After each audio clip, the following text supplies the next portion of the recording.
Just days after Republicans across the country reacted to the Arizona abortion ban, an attempt to overturn it failed. That was the scene. On Wednesday, Republican lawmakers shut down discussion on a proposed repeal of the state's newly revived 1864 law that criminalizes abortion. State legislatures had convened as a result of pressure from some Republicans, including former President Donald Trump, Sean Hannity, even Kari Lake was against this.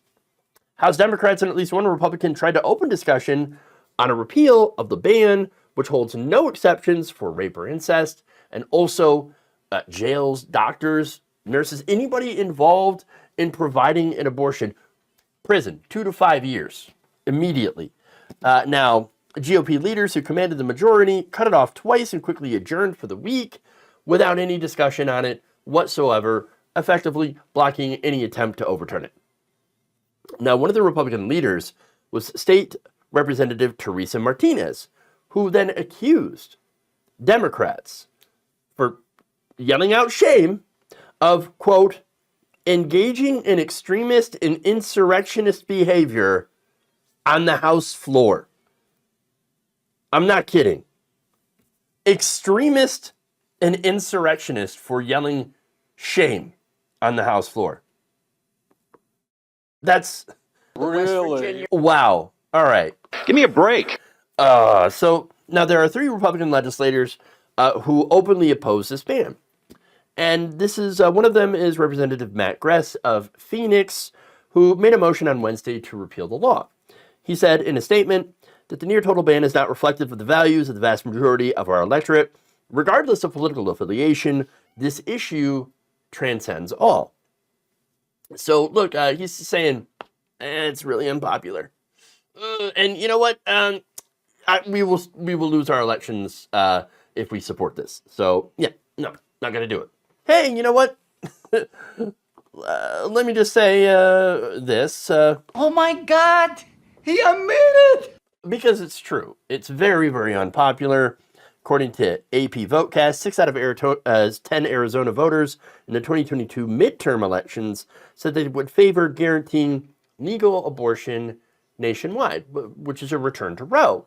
The vast majority of the American people support Roe. They're not exactly happy with the Supreme Court for overturning it. So this is a clear majority of people, especially Arizona voters, who are not in favor of a ban like this. All right? Which, again, allows doctors to be prosecuted for performing abortions, carries a sentence of 2 to 5 years in prison for anyone else who assists in that abortion as well. In fact, the Arizona Supreme Court said in its decision on Tuesday, physicians are now on notice that all abortions, except those necessary to save a woman's life, are illegal. Now, the question, of course, that nobody can answer is, what about miscarriages? Don't know. Nobody knows. Again, this is an ancient law from before Arizona was even a state that is going to be in effect in less than 2 weeks. So there is a stay on it, but again, effective in 2 weeks, abortions will be banned in Arizona, near total. So now, as I pointed out in another segment, a lot of these Republicans who are claiming to be against this, and you can see that apparently the leadership in Arizona is totally fine with this being in effect or going into effect. The ones who are against it were previously for it and are now lying about their newfound positions. In fact, during her run for governor, Kari Lake, loser Kari Lake, as I like to call her, described the 1864 law in a June 2022 interview as a, quote, great law that's already on the books. Now, Lake's campaign is like, oh, no, that's not what we meant. No, she was talking about the 15-week ban. Yes, the 15-week ban, which was in effect before, but, you know, not the 1864 one. Except that is a lie. She had literally identified the near total ban by statutory number and described its contents. In this interview, she said, I believe it's ARS 133603, so it will prohibit abortion in Arizona, except to save the life of the mother. And I think we're going to be paving the way and setting course for other states to follow. And of course, she's also made other statements.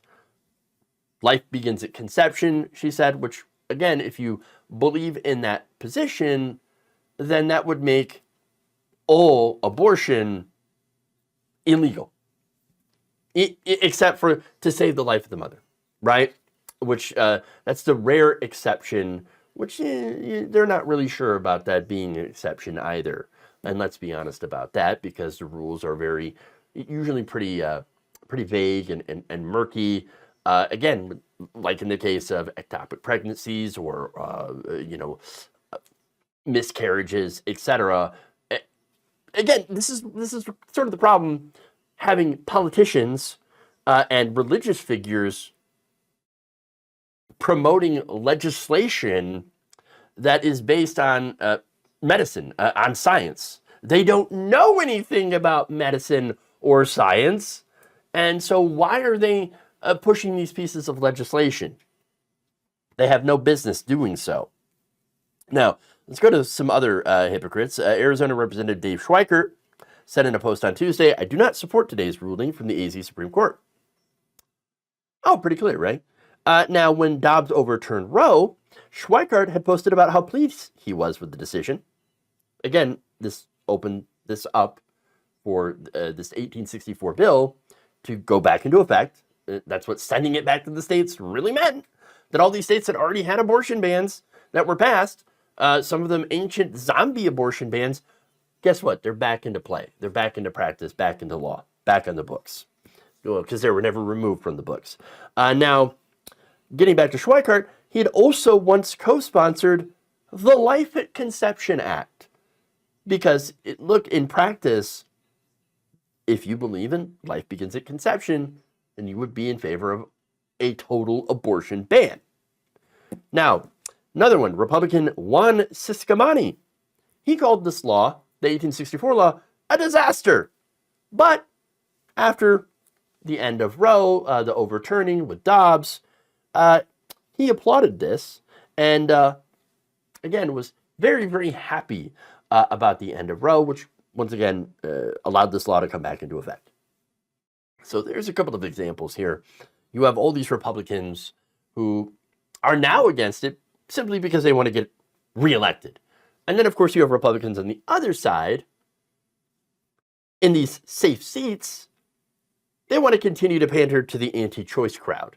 And so that's the rift in the Republican Party now. That's why you have people like Sean Hannity coming out and saying, "Oh, this law is a disaster. You gotta repeal it. Got to repeal it," because he sees the writing on the wall, right? He's not an idiot. He says idiotic things, but he's not a stupid person. No, he's a political ideologue, and his entire career, like many of these politicians, is to make sure that they lie to the public about their positions so they can continue to remain in power. The politicians want to remain in their seats so they can continue to have this power, and when it's not so high profile, to then appease the anti-choice crowd, for people that are like Sean Hannity, they just want the viewership, and so and the money that comes along with that. So this is what's going on here. Okay, yes, you have the people who are claiming to be against it now, who are the same ones who fought to bring these bans into existence in the first place. Not this one particularly, but others that we have seen across the country. And the only thing that has forced them to moderate on these extreme issues, these extreme bans, is you, the voter, coming out and saying, "No, we do not accept this. Get the hell out of our lives." So don't be fooled. Don't fall for their bullshit.